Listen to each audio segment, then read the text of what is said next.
Our main protagonist was previously killed by his own superiors, but the goddess summoned his soul and offered him rebirth in a different world to begin his new life. But he must carry out her one demand, which is to kill the world's hero.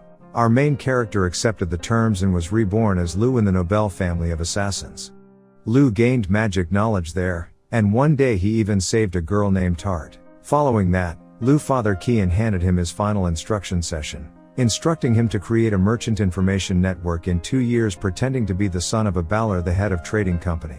Lu chose to adopt one girl from the orphanage after learning that the director had been selling females to noblemen for one night while he was learning to be a trader. In order to adopt one of the girls there, Lu went to an orphanage and chose Maha.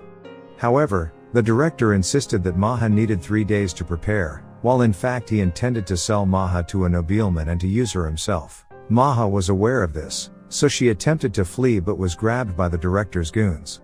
Fortunately, Lu arrived just in time, apprehended them, and saved Maha and her pals. As the story progresses, Merchant Balor granted Illich one of his stores to help him launch his new product. In order to expand his new cosmetics company Orna, Illich has a fresh concept, which is to offer moisturizer to pique ladies' interest to grow his cosmetic business. And Maha came up with the idea to hire her friends for the new cosmetics company because young girls are the ideal models for cosmetics. However, as the business expanded, several trading firms and merchants sought to obtain the moisturizing recipe in any way possible.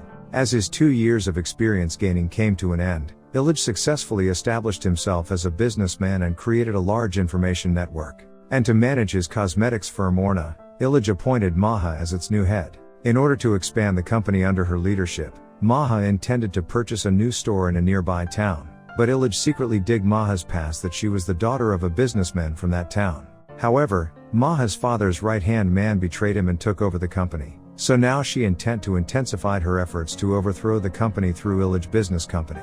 Despite being aware that Illich gave his consent, now that his 2-year training assignment was over, Lu was able to return home. Lu's accomplishments as a merchant and building an information network astonished Qian. But Qian later admits that the real reason he turned Lu into a merchant was so that he could demonstrate that there was another peaceful way to live than as an assassin. But Lu was determined to be an assassin because of a number of factors, the primary one being his desire to marry Dia. Dia comes from a family of counts, thus Lu wanted his standing to be high enough for him to wed her.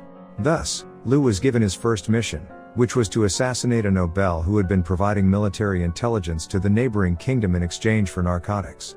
But Lu made the decision to first speak with him and assess whether or not he truly deserved to be assassinated. For that reason, Lu arrived in town Pierre. There in a deserted alley a girl approached them to sell jam, but after trying it, Lu realized that the jam had been laced with narcotics. But the daughter admits that due to her mother's severe drug addiction, she was forced to sell drugs. Maha also reported that the person behind all of it is Countess Bavenkor, with whom Lu created a sniper rifle with his spell creation and successfully completed his first mission.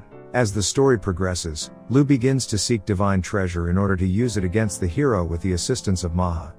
Maha managed to obtain information on a divine treasure. Satanta Magnus currently possesses the divine treasure, which is a spear weapon.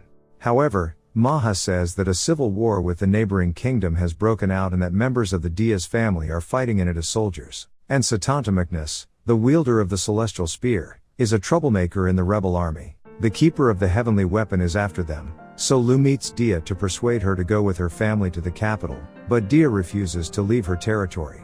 So Lu was taken out on a date by Dia to help him unwind in order to calm their minds. But when he got home, a badly hurt man showed up at Lu's house and offered to pay them to kill Dia Vicone. Dia's father lost the civil war, and as a result, he gave up most of his money and land to a neighboring kingdom. However, as a result, Dia came to the attention of the nearby kingdom's Nobel laureates. And also because of Dia's beauty and magical prowess, which enable her to make outstanding heir, the kingdom's avaricious noblemen desired to marry her. So Dia's father agreed to their terms, and Dia agreed to refrain from any unnecessary bloodshed. However, the count's supporters objected to it and even assassinated the envoy sent to take Dia with them. And when the battle broke out as a result, Dia's father dispatched a man to Qian to hire him to kill Dia in order to settle the conflict. But in truth, he intended to pretend that Dia had died in an assassination in order to end the tragedy, and also to save her. At that point, Qian discloses that Esri, his wife, is also a member of the Vicone family, making Dia his cousin.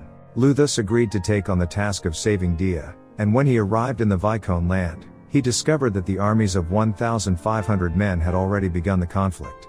Lu then began to attack them, which caused the army to become unruly.